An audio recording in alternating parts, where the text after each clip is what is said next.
ready to do life and business on your terms and truly live your big ticket life.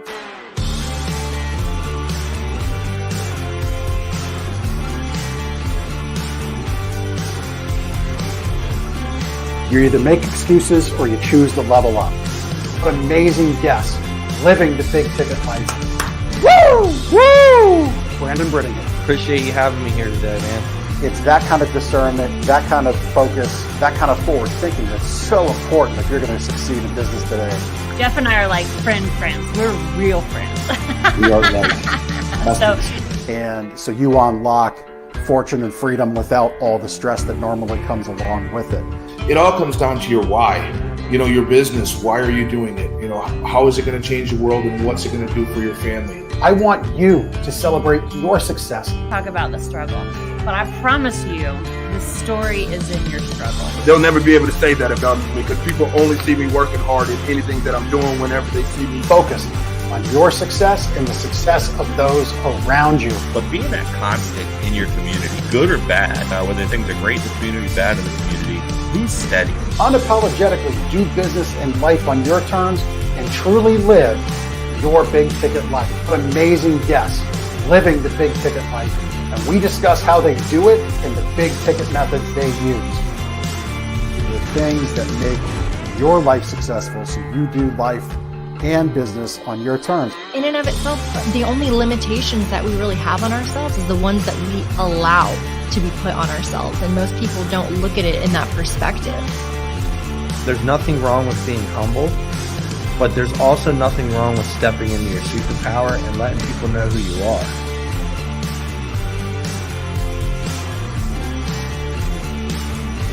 Get ready to do life and business on your terms and truly live your big ticket life.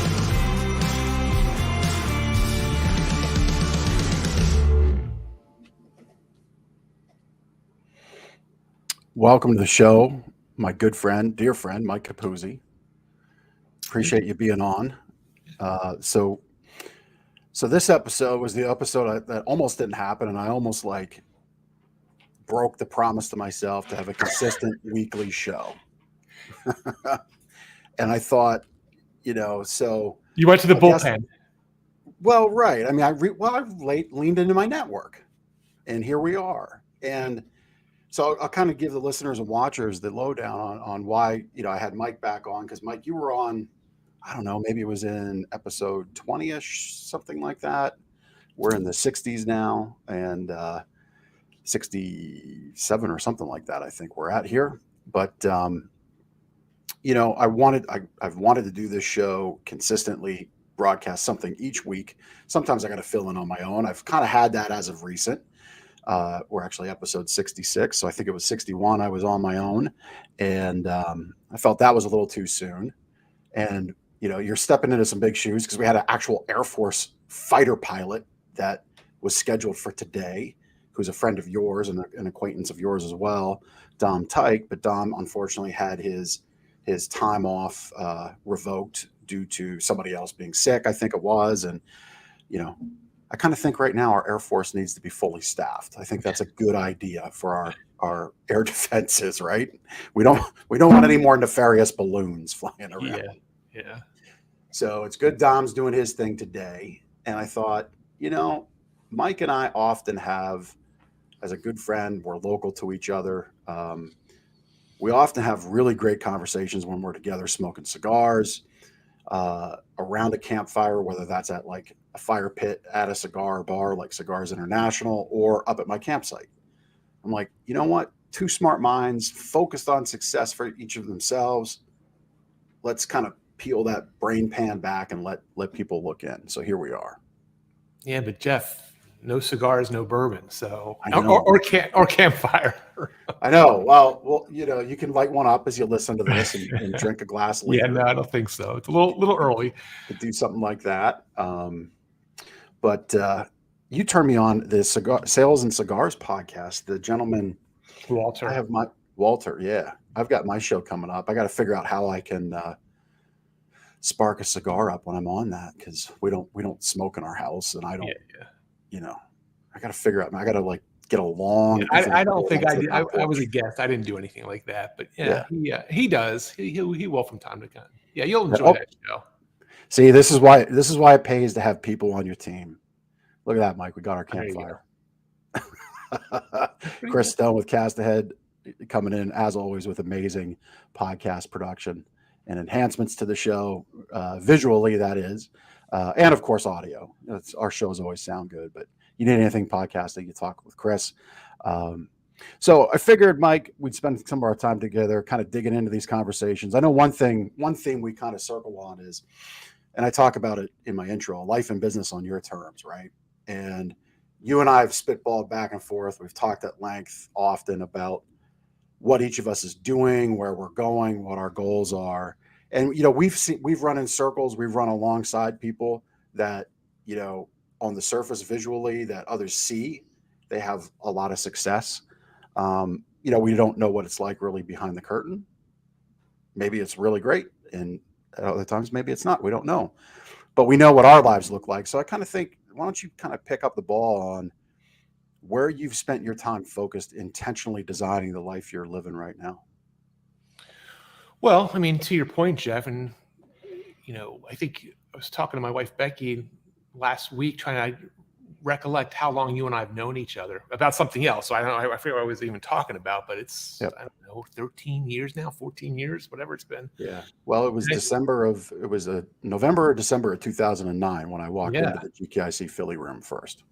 Yeah. So what is that? Yeah. 14 years.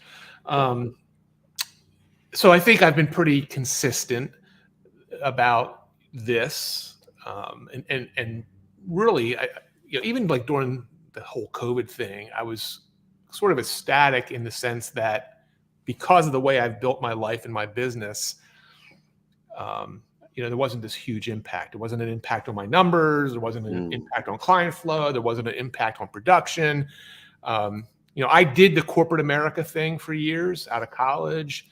I dabbled my toe back in it a couple years before you and I met with a client who wanted me essentially as a full-time employee, but it just didn't work out because I just was so used to being on my own at that point. So yeah, has been intentional. It's been as designed, and it may not look like the design of what other people may think of.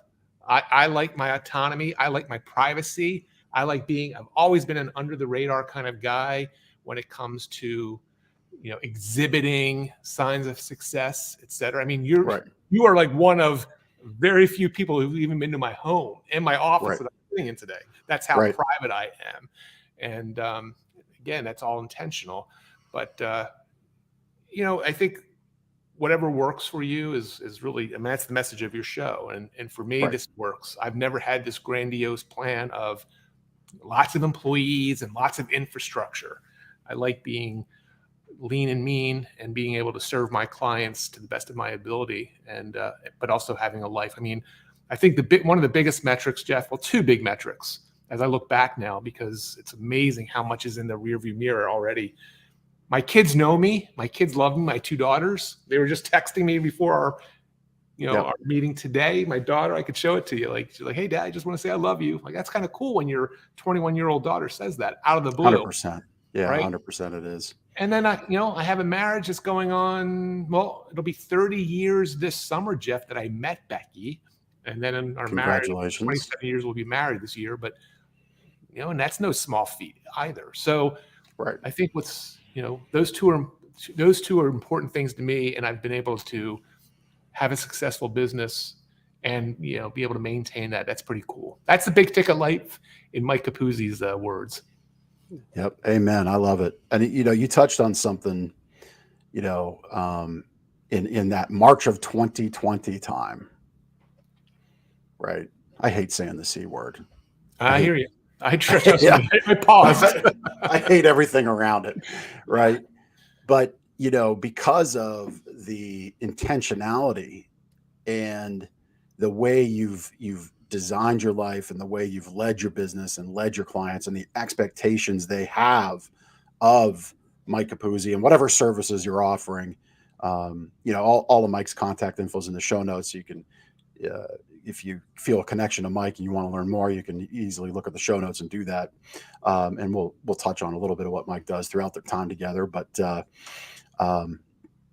you didn't have to worry about what might catch up as the world stopped, right? I think it's Warren Buffett's got a quote, something to the effect of, "We all know who's swimming without swimming trunks when the tide goes out." Right. And if you're not watching the tide every 4 hours, you get caught naked and you might be a little embarrassed. And that's what happened in that spring and summer of 2020 to a lot of folks. You saw, there were a lot of people that had to keep up a facade, and they worked real hard to do so. And to me, that's just not a life I want to live in any stretch at all. Yeah. And to your point, though, even there was a lot of business owners and people that you and I know, and I remember having a lot of conversations with you, like what I would consider real business owners, storefront. We had I think at the time we had multiple stores. We did. Like real people, not to their own doing, had some major crap happen. And again, we don't have to visit this, but it really did. And there's no way a restaurateur or a retail store owner could have the kind of autonomy I had being a more of a virtual consulting business. But you guys came through. You guys did a lot of smart things. I remember having those conversations. It's hard to believe it's been 3 years with you, and things the way you were shucking and jiving and adjusting on the fly to still be able to maintain your business. Yeah. I mean, we authored Sleep Better, and you were bite-sized books, and your Shook product was the engine that helped drive that, really. And we created that in that time. That was a project, good use of time. Mm-hmm. We didn't just sit back. And yeah, there were a lot of businesses that did get if you were a restaurant owner, that was awful. Yeah. And it continued to be awful for as everybody else was able to move forward, there were just more and more issues where we live here in Pennsylvania. Maybe not for you where you're listening, but yeah, I mean, I think the lesson is, I hope people learned that black swan event was something that was life-changing generationally, and hopefully they learned from it and did things differently here that we're now 3 years removed, right? And I know we're in a much better position to pivot. While our business has grown, I would think we're even more nimble than we've ever been, because we've got tools in place to do business virtually. Mm-hmm. We're shipping more stuff through a one-to-one consulting process virtually than we ever have. Really? That's good news. That's awesome. And I mean, if we needed to dial that up, we could dial that up. And that's because of the networks we've gotten into and gotten involved with. Yeah. So I would, this is something I don't think I've ever asked you directly. Uh-oh. Which you're like, right. You're like, oh, here we go. Oh, shit. 13 minutes in. So with the autonomy you've got, and you've got a killer space where you do your work in, which is great. And, I know a lot of people spend time on creating the spaces that they work in, and that helps fuel them, but I don't think that's going to be your main answer. So what are some things that you do as this virtual consultant where you don't really have staff? It's you. You've got people that you lean on to help deliver what you sell, but how do you, what's your schedule like? Like, how do you stay focused? How do you keep that going? That's never been an issue for me, Jeff, honestly. And I know it is for a lot of people. You and I have a mutual acquaintance. I'm not going to mention his name, but he's a friend, and you would know him if I recognize him. And he tried to go out on his own, and he struggled with that. He could not deal not being around lots of people throughout the day. I'm an introvert by nature, so it's pretty simple for me. So my schedule, unfortunately, even though I don't have this need to do it this way, I'm always thinking. Like, if I'm not thinking, I'm reading, and that's the truth. Like, it drives Becky nuts, my wife nuts, because we'll go out for a walk and I'm talking business when I should be like enjoying the outside. Right. I'm brainstorming ideas, because it's what you and I do in our campfire conversations. We should be we're up in the mountain there, and we have different conversations, but oftentimes we're like brainstorming business stuff. Yeah. But that's my passion. That's what I love to do. So I'm not going to shy away from that. So my schedule is, I'm always sort of on, and to the point, even for some of my clients, like I had this, and you know this firsthand because you were a client. Now you've completely come the other way, and you're now a friend, and a business partner, and everything. So, but like attention to detail, attention to service. If it's Saturday and I get an email from an important client, I'm going back, turning the computer on and responding. I know a lot of people are like, it's not Monday, but it's just the way I want to be. It's just the way I want people to, know they can rely on me if they need that. But so I'm not sure if that answers your question, but yeah. I say it's always on. But it's my dad, who's in his 80s now, is like, Mike, you're at a point in your life you should be slowing down. I'm like, well, I kind of like what I'm doing. I don't kill myself. I'm not right. Like I look at you sometimes, I'm like, oh my gosh, Jeff, how do you do it? And I think you've really over the last couple of years now, kind of, because I can just remember you being always on a plane, always traveling somewhere, and always in the store and all that. So like, I guess it's all subjective and relative. Yeah. Well, I mean, for me, as of the last handful of years, it's been a focus on, really saying yes until it's time to say no, which is a Damon John quote from Shark Tank, where I first heard that. And understanding that sometimes you got to get to know real quick. Like, Yeah, I should learn that skill probably a little bit better too. Right. Like, yes, I'll have that conversation. And quick, like here's a good example of it. So somebody reach out, hey, I think we've got congruent goals. We could serve each other well. Let's connect, right? And so, sure, I'm open to connecting, but first, let me understand how I can help grow your business. Because if we're going to connect in a business to business, like network connection effect, right? I need to know how I can help you. And that little tweak from the DMs and any of the platforms or anything that might come my way on email, that little, not pushback, but that way of saying, hey, I'm open to connection always, but I need to know how I can help grow your business, because otherwise it's going to be a one-way street. And I know you don't want that. Nobody wants a one-way street relationship, right? Mm-hmm. So that simple question back, often 8 out of 10 people never respond. Because really I think what it shows is they wanted something from you first. Yeah. And that was a sale of some sorts. I don't know how active you are on LinkedIn, but like LinkedIn drives me nuts. Yeah. I mean, I deleted my LinkedIn account about a year or two ago, and I reactivated because I thought I needed it. It's ridiculous what they do up on LinkedIn. The messages that they're just hitting you right up. So to your point. Yeah. That's one of the places where it happens more often than not. But yeah, I find the last handful of years getting to that no quicker. It's beneficial for both parties. Yeah, for sure. Because if you get to that no quicker, you understand you're not wasting your time, you're not wasting that other person's time. Yep. And sometimes that yes just remains, and it remains for a long time. Yep. And you form business partnerships, you form relationships. I'm always open to a connection because you give me good referrals and I give you good referrals. We don't necessarily do business together, but we have respect for one another, and I'll happily refer. So those are the kinds of things that I've been focused on.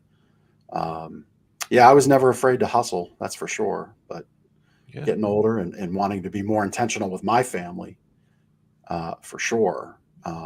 Well, you can probably recall 10 years ago, me taking you as more of a mentor in that time and telling you how important that was with your, at that time, little boys who aren't little boys anymore. And it goes very quickly. And I think you've done I think this word intentional, it definitely describes me and the way I operate. And yes, I could definitely be more intentional about a lot of things, but I think it applies to you too, Jeff. I mean, I think that's why we've become such close friends is, not only are our belief systems very similar, but I love the fact that you are so intentional about so many things, and you've really amped that up even more into what you're doing. So I think that's, well, I think it's a really important, that is an important topic like that, whether it's related to marketing, to running your business, you know. Yeah. Well, I mean, the fact that we're here together today, I mean, I guess is more in the consistency end of the spectrum, but I think the consistency and intentionality run together. They're parallel words, right? Parallel emotions. They work in lockstep. You know, I've said multiple times, I like doing this show the way it is. It focuses your schedule. You know, you have to really structure your day and your week accordingly.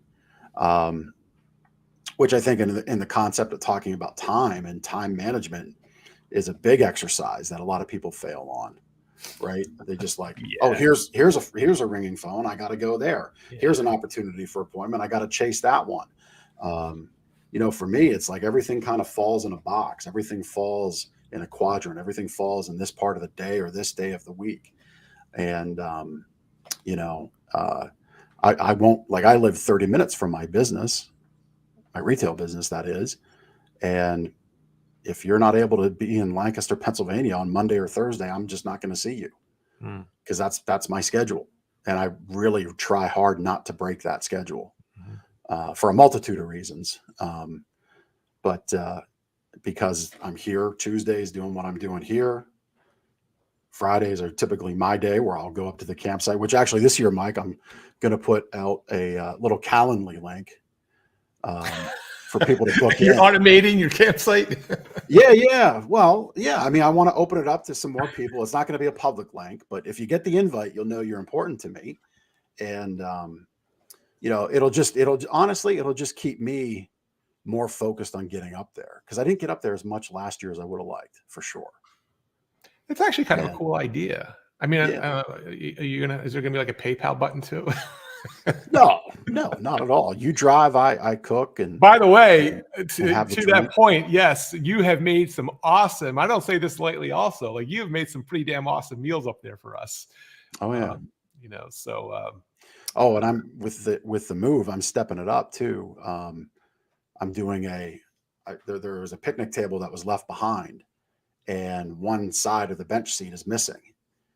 And I'm going to turn that into like a hibachi table cook station, where I push my grills up against it, and the little grease buckets that contain for the Blackstone grill. If you're not familiar with like camp cooking, and Mike and I can geek out on this for a few minutes. There's a Blackstone griddles. There's a whole big subculture. Like, another left turn in the conversation. If you're gonna say in our nation you can't make money, there are people on YouTube making a lot of money just being backyard Blackstone griddle chefs and big green egg smoker guys. And I don't, Mike, you're into smoking more than I am. I don't own a smoker yet, although I think I'm going to get one this year. There's opportunity abound all over the place in this nation. Like I have such you talk about getting to know faster.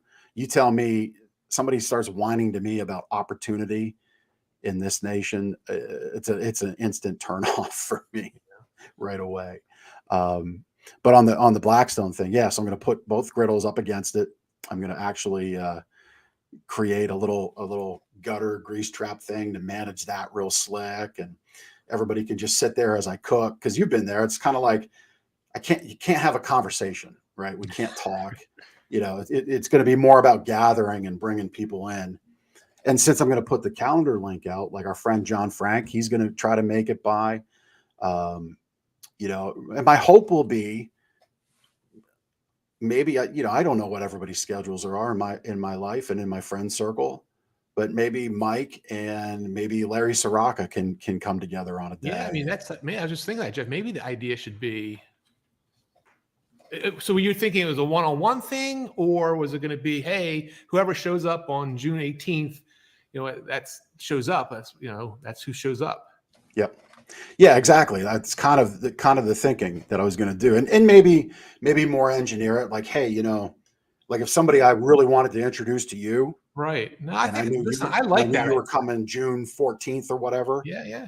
I'd be like, hey, you know what, Joe, you really, you got to get there. You know, you're only 2 hours away. You got to come on the 14th. You know, our future mutual friend who neither of us have seen, at least I know I haven't seen him in a couple of years now, Frank Lombardo, right? He's, 2 hours north of, right? Like Frank was looking for a reason to get together. Yep. But yeah, I like that idea. Yeah. I'll get my VA to carve this out. Frank, you bring the Ashton cigars and we'll smoke them. You will. So Frank's interesting because Frank's got a pharmacy for our watchers and listeners. Frank's got a pharmacy that is old school. It's got a lunch counter in it.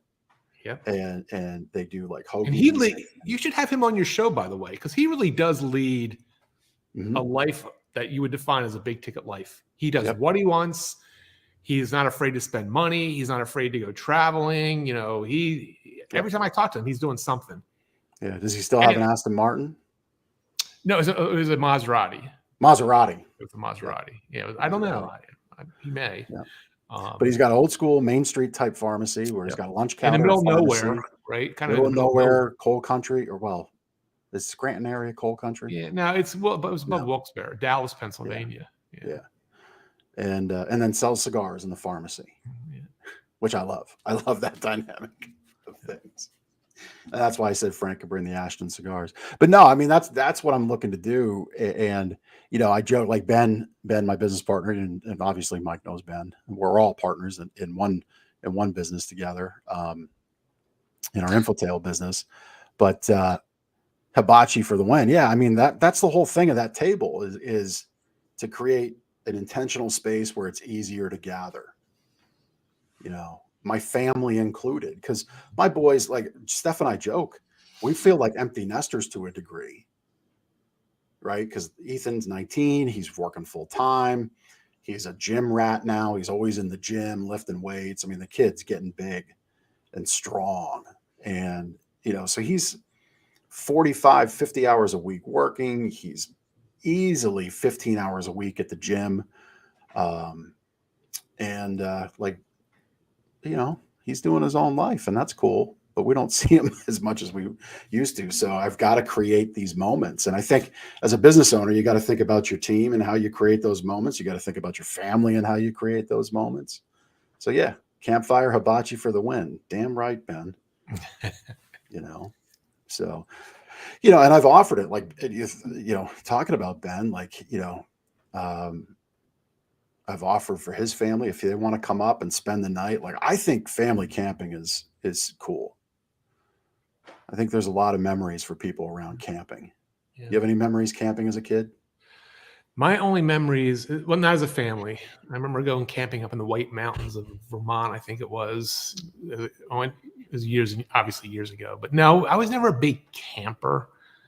And again, I'm not sure if what you call camping is really camping, Jeff. When you have air conditioning and a TV on the wall, it's not really camping. Right. When I went camping, I was sleeping on the ground in a tent. That's camping. Yeah. We actually have 3 TVs and a projector up there. You're just missing the hot tub. There's no hot. You got to get a portable hot tub and put it out there somewhere. You know what? People started bringing those Coleman, the inflatable ones that run on regular plug in the wall outlet, and they had to put a stop to it because it just was drawing too much electric. And probably water too. Yeah, and the water that you don't pay for your water, so because it's all they can't meter it. The electric they meter, but it was it's like, all right, come on, we want you to enjoy yourself, but there is a line where we can't have this be like a resort in every single spot. So yeah, camping is a loose definition of the term. I joke often, it's the snakes and the bugs that keep it honest with camping. And if anybody knows me, they know how I feel about snakes, which is I don't like them at all. Not one bit.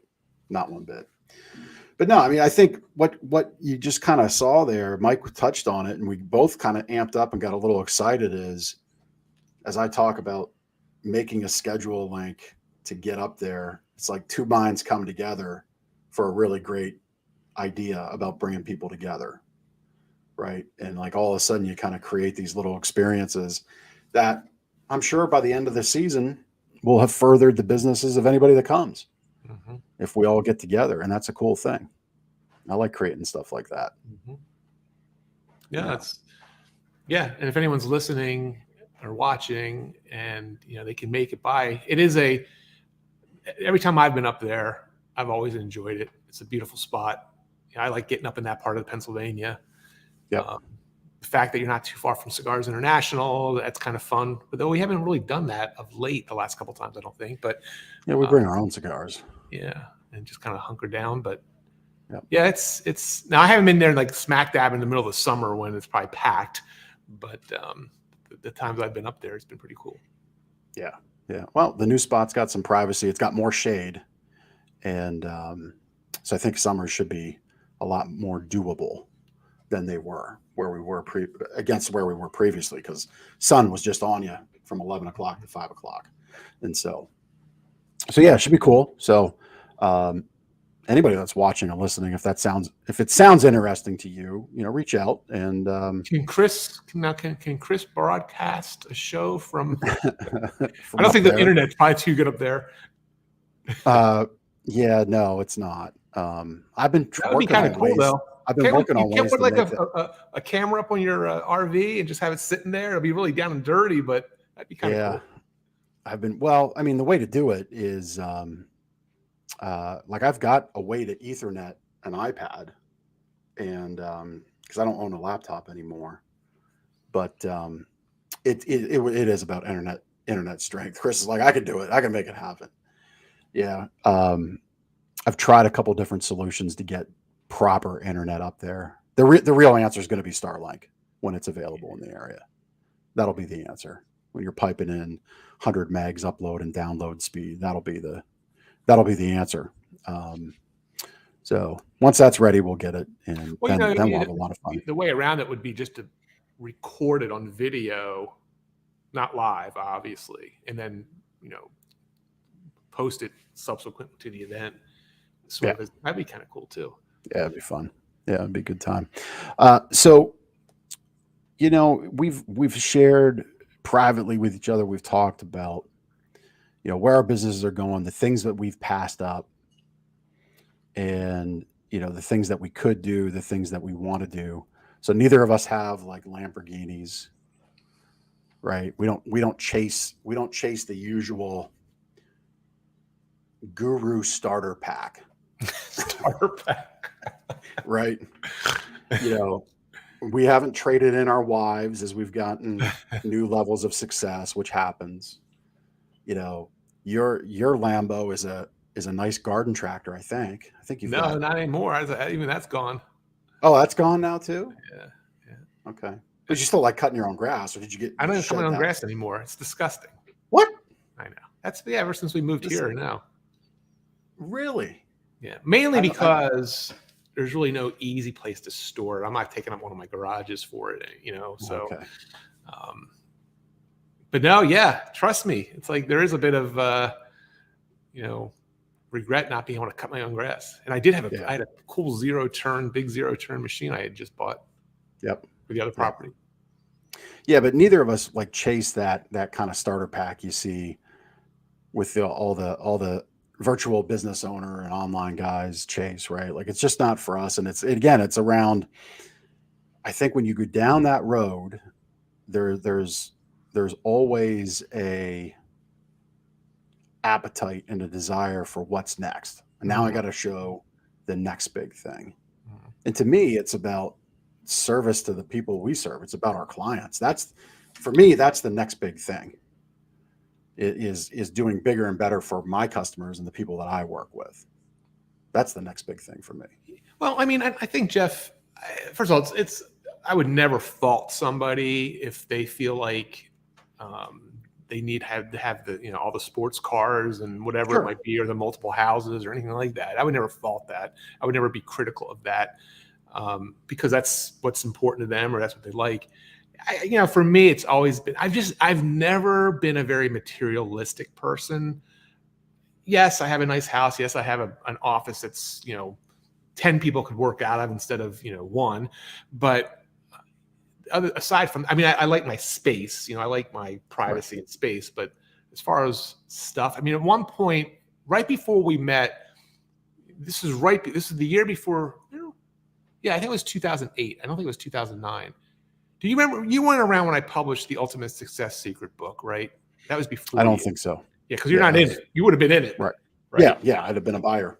Right. So in 2008 that was, and it was a book I published. Dan Kennedy was a co-author, and then I got a bunch of people to participate, and I hit a certain metric, and I said to myself, and this is when, I was starting to succumb a little bit more to wanting stuff, and I hit a certain number, I hit a certain goal, and I went out and bought a Porsche Boxster.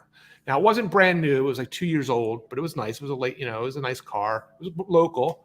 And I kept it for a couple months or maybe a year. I had another car, my daily driver. But then all of a sudden, like my practical brain kicks in. Like, okay, why do I need 2 cars? I really don't, go that much. Right. It was nice to have, but I tend to be too practical. Like, I don't, that's why I say to you, because you got toys. You got the slingshot, which is cool. Right. You had the motorcycle. Like, that's a lot of upkeep. So I'm just not. But my goal is still, my ultimate dream would be to have a nice, some real serious acreage around me, and have that would be my, not starter pack, but maybe ending pack. Right. Well, yeah, and life and business on your terms. I might have come off sounding a little bit hypocritical or snide. Where I was going with that is it kind of circles back to, the spring and summer of 2020 conversation of when some really had to work hard to keep up that facade because the businesses they had were tremendously impacted, and the house of cards everything was built on quickly came down. If you want to have a Porsche, you want to have acreage, you want to have a second house, fantastic. And I'm happy for that and I applaud it. But do you really own it if, business slows down next month and you got to struggle? You got to lay people off. Like, do you really own it or does it own you? I guess that's more of my point, right?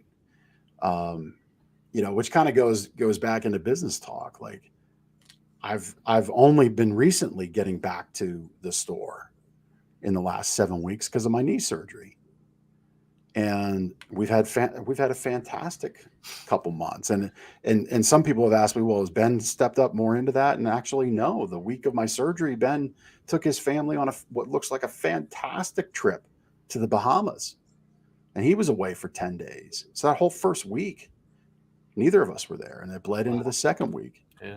And Ben's schedule, by and large, remained the same. And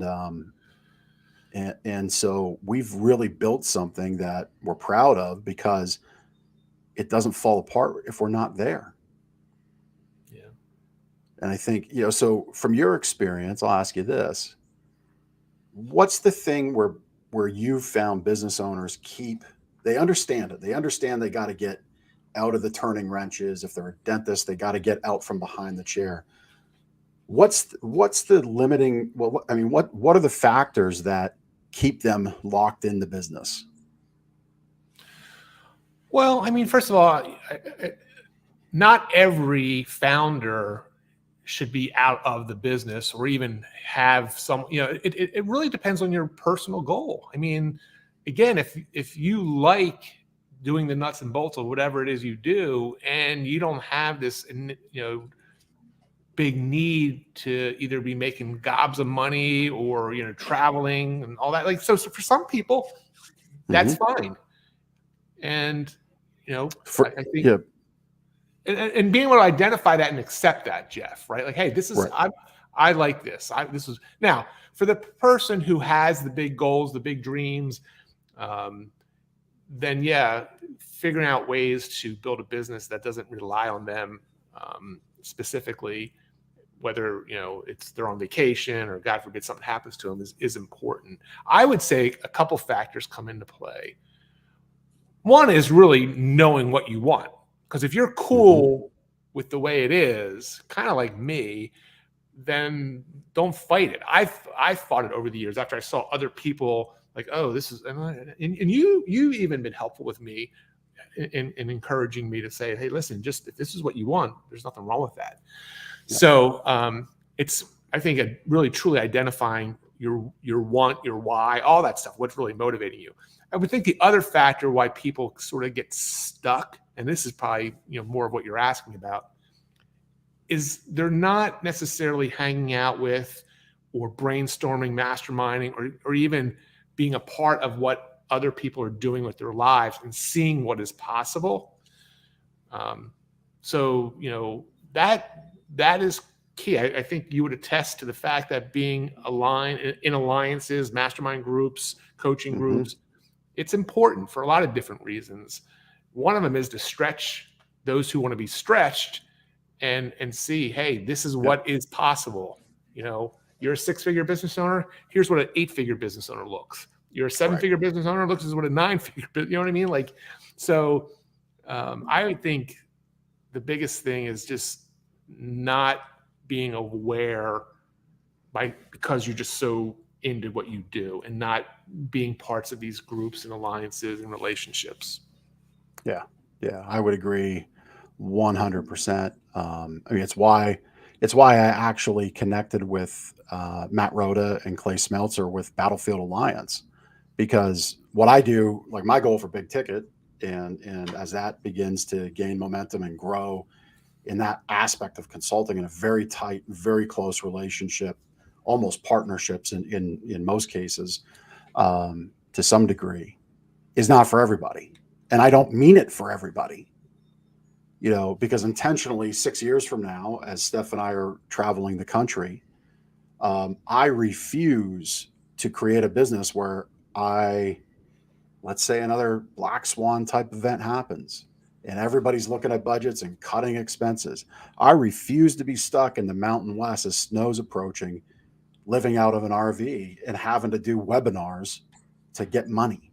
Like, I'm not going to do that at all, and I'm not going to go out on the road living, month to month or anything like that. There's a whole plan of wealth creation that is in motion and working in there, but I'm not going to dig into that wealth creation to sustain a lifestyle. Right. So, those relationships are very, very intentional and meant to be very connective, to the point of, I would hope as time goes along, if a child gets married or my son gets married, I would invite those people to that event. Like, that's the connection I'm seeking to have. That's the kind of bite your tongue. Right. That's the kind of important. Right. I know. Yeah. Watch out. You've got two of them. Trust me. I didn't even think of it until you just said that. Like, oh my gosh, she's right. Side note, this is a very good time to bring up what Mike does. Mike helps you publish your books. So this could be the commercial for the future weddings. Hey, we need to. The weddings are coming up. We gotta sell some more book books. Packages. But no, I mean, that is the kind of relationships that I seek to create. Those are measured on two hands. Yeah. Because the time dictates that. Not me, not the market. It's time. And I also, if we're down in the Mountain West, I want to take in the scenery and enjoy it. I don't want to be stressing about, well, we can drive 3 hours to this point because I know there's good cell phone reception, or I know the Starlink works so I can get on Zoom. Like, that's awful. I want it to be structured the way it serves me best and the way it serves the clients. But the Battlefield Alliance, that's where every other opportunity can now go into a bucket that I bypass, that isn't for that kind of a relationship. And I get it. Just like the business owner who's very happy. Maybe they've long had their home paid for, kids are out of the house, and they are elated to work in their community, go to their business, and see and turn the wrenches. Like, that's a very point well made. Very good point. There's something to be said about just the beauty of simplicity. Mm-hmm. It's not for everybody. And again, I'm not saying that, right? But there is something to be said about just keeping things simple and living within your means, and doing good in society and giving back, and everything that's important, obviously. But I think that's one thing as I've gotten older and grayer and wiser, because there is a pretty big age differential between you and I, which always scares me every time I figure it out. Because I think I was just encouraging you like a week or two ago, like, dude, at your age, you should still be like, you should really still be like this is the building phase for you. Like, Oh, the yeah. next level, right? Yeah. Me, Yep. I'm okay starting to think about, I'm not saying retire. I don't use the word retire, but just Right. reprioritizing Yeah. time and energy. Yeah.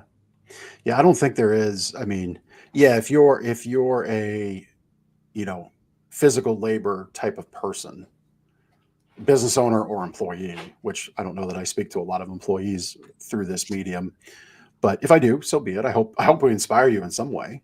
But for those folks, retirement does exist because you just physically wear out. Right. It's just a Right. reality of things. But yeah, I don't know that retirement really exists with the society we live in anymore. If you don't want it to, Yeah. you can do this kind of stuff Yep. for a long time. You can meet with people for a long Yep. time relatively easily. At the same time, because it's easy, a lot of people can do it. So you do have to challenge yourself to level up and get into those groups and alliances and masterminds to constantly push yourself. Well, and another key point for someone listening, and maybe someone will really kind of resonate with this, because I find this being a challenge for myself, is you have to watch, though, this reprioritizing of time and energy and, all that. It's very easy to take the eye off the ball and forget the importance of being out there and relationships and consistent, persistent marketing and intentional building of the business. So, it is easy. I mean, that's why you see these actors or, rock stars still pumping out albums, because it doesn't take too long, Jeff, before you're just a blip in someone's memory. Not long at all. So I'm speaking to myself as I'm saying this. It's like, yeah, I mean, until you're really ready to pull the plug from everything, and which again, I don't see myself doing that anytime soon. You still have to be intentional, consistent, and persistent. Yeah, 100%. This is where, we have in the Infotail business, one of our income streams within that business is our book licensing packages. And now's the time, now with the economy continuing to do what it does. I don't know if we're in a good economy, bad economy, or what. All I know is I can't control that. So we're going to play our game, right? Herb Brooks from 1980 Olympics, play your game, right? When the Americans beat the Russians to win the gold in Olympic hockey.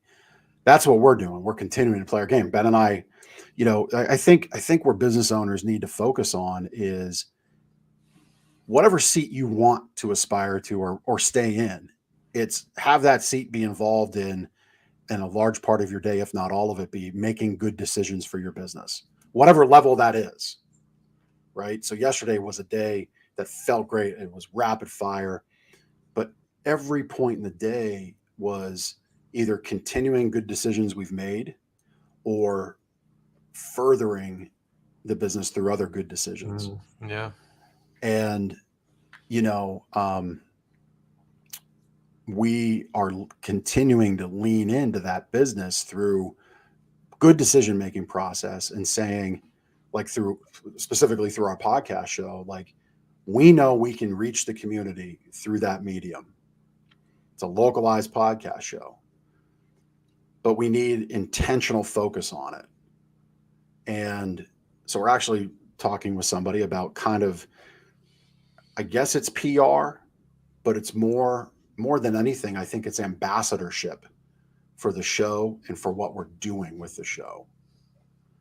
Because PR is kind of boring, but when someone on your behalf can go say, look, this company is doing this for their community and they want you to be a part of it, and you're going to get a lot from that effort. Meaning we're going to showcase your business well. You're going to get the HD download. So for your team, you can carve out pieces for your website. They're going to give you reels. And now because we have, again, our partnership with Chris is fantastic. You're seeing it on the show right now. You're seeing the visuals come to life. For sure. Yeah.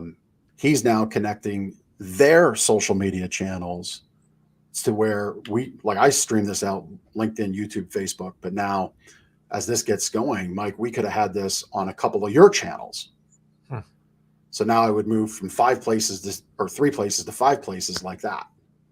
Right. And you're doing for that guest, you're like, we're dumping content into your feed for you. And it just comes down to now, okay, well, why aren't we doing this now? Well, it's a function of time. But I think as something also becomes more special, and this isn't said from a place of arrogance at all, but I think it's kind of unique and adds a different flavor when that ambassador goes out and says, we want to book you with Ben and Jeff on Lancaster Connects, as opposed to Ben and Jeff sending emails. Right. There's a whole different focus and a different, to use the word we've used often, an intentionality behind it. Right. And so have you I found think that person? Have you, or is this is kind of a brand new idea?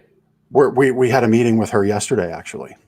Yeah. And she's very excited about it. And she's actually booked us some guests already. And it was great shows. So she really gets our mission and what we're doing. And, you know, you have a lot of decisions as a business owner, but where you can spend money, right? I mean, the money we spend a decent amount of money on Lancaster Connects to produce it through the donations that we make, you know, and the time that we put in, right? Because you have to put a value on your time. And for us, it comes down to, it's still at a point where we could easily toss that money into an ad and have it really produce nothing. But we're producing such a foundation of content and a foundation of moving needles with people in our community that matter and people in our community that can do business with us, that it's really taken off. A crazy idea just kind of popped in my head, Jeff. What's the college right there in Lancaster? Well, there's Franklin and Marshall. Franklin and Marshall. Right downtown. Yeah, that's the one I was thinking of. You know, this would even be an interesting. You could even approach like Franklin and Marshall. I don't know if they have a marketing or a PR or you know, some sort of like interns, and have it as a project. When I was at Penn State, oh, that's interesting. And I did it was for the class, but we went out to. I was in an engineering major, so we went out to some manufacturing facility in Phillipsburg, Pennsylvania, middle of nowhere, and did a project and built this whole thing as part of our grade and our class. But like, because you guys are so home based, I mean, I say home based, like it's small town type of thing. It's a very positive thing. It's not a monetary thing. It's about building the community. I think, you know, wrapping it around probably a college level, even though maybe some of the high schools might have it too. I think that might be something neat there. And it could be an ongoing thing where each semester a new batch of students are coming in and they're figuring out ways, and they're going to have some talents that you and I sure as heck don't possess when it comes to social media and leveraging all that stuff. Yeah. And that, I mean, we're coming at the top of the hour, but right there, that's a campfire conversation. Yeah. That's the kind of stuff that Mike and I have. You know, here's what I'm doing. Mike says the same thing to me, and then here's the idea. And you know, we touched on some personal stuff. Maybe we went down some roads that you weren't all that interested, like Blackstones and you know, cigars. But right there, this is the kind of connection that you need to have, and the kind of friendships and alliances you need to make. And they don't just happen overnight. You got to be committed to them a lot and make those deposits in. So, Mike, thank you for making the deposit into me yet again. I do appreciate it very much. I'm happy to have you and highlight what you do. We've been flashing it on the screen. Where does anybody go if they want to get in touch with you? Well, if they just want to read over a decade's worth of articles and videos and stuff like that, just go to MikeCapuzzi.com. But as you mentioned, what we've been focused on, what I've been focused on for the last 4 or 5 years, pretty much almost 100%, is helping business owners, entrepreneurs, and corporate leaders publish what we call short, helpful books. You mentioned it, Shook. That's our brand of short, helpful book. And these are nonfiction books that are meant to really differentiate you and your business. So we have a pretty cool formula that we use. And Chris is showing. So I guess that's up. So yeah, that's a little secret page where if somebody is interested and wants to read a few of my Shooks for free, you can go to MikeCapuzzi.com/magic, get our magic kit, And it's 3 different shooks that you can read for free. You just have to let me know you heard me on the Big Ticket Life. And it gives you an idea of the kind of books we publish. And really, as Jeff, it's a whole other conversation. I think we talked about in our first conversation on Big Ticket Life. Yep. Being a book author is something special. Most people are afraid of doing it, and we make it super easy, super simple. Yeah. And I've got mine right there that we worked on. One of yours, one of them. One of them, yeah. Yep. And yeah, I can attest that. And some would dismiss that, the relationship that Mike and I have had, the long length that we've had it. Well, of course, Jeff's going to say something nice about Mike. But I would challenge you to look at all the things you could do on your own, all the things you can do with others. And I would put Mike into that batch of doing things with others. And I would say with 100% certainty that the quality and the result of what you'll be able to put in the hands of your clients, your prospects, and your patients would be second to none. Yeah. And so you can't go wrong. MikeCapuzzi.com or MikeCapuzzi.com/magic. If a book you think is in your future, you should go there. So Mike, thank you again. Yeah, you're welcome. Well, it's easy to say. So thanks for joining me, man. I appreciate it. And the next time we do this, we will definitely have Campfire. It'll be a real one. Some kick-ass food around the new hibachi cook station, some bourbon, and some cigars. Yeah, life is good. Love it, man. Thank you for joining me. Appreciate you. Hey, Chris, thanks. Chris on the back end there, behind the scenes. Appreciate it. Looked awesome. I'm amazed. Like complete opposite of my show. So very cool. Jeff, thank you very much. Yeah, you're welcome. Thank you. We'll see everybody else next week on the Big Ticket Life. Take care, everybody. Thank you so much for taking the time to listen to this episode of the Big Ticket Life. You've heard from another amazing guest living their own big ticket life, and now it's time to live yours. First, I'd love for you to take me up on my free gift to you. Claim your gift at gift.thebigticketlife.live. That's gift.thebigticketlife.live. See, all your life you've been told what is and what isn't possible by the loudest voices from the cheapest seats. It's time to finally do life and business on your terms. Sure, you've heard similar things, but without clarity on what can be done, it's easy to have your customers, employees, maybe even partners, and your spouse keep you from truly living a big ticket life. My big ticket methods shift you into that investor seat in your business, away from commodity and away from competition, into a market of one, so you can finally live your own big ticket life. So my gift to you is for you to book your discovery call today, where we'll uncover first the Chivo behaviors, those chief everything officer behaviors that hold you back, and why moving into the investor seat in your own business is critical. 2, we'll uncover the premium position that's up for grabs right now in your market that you're missing out on. And 3, which big ticket methodologies are just waiting to be dropped into your business to explode your sales and profits. So again, thanks for listening to this episode. I'd love for you to take action right now. Accept this gift, book your call, go to gift.thebigticketlife.live. Again, that's gift.thebigticketlife.live.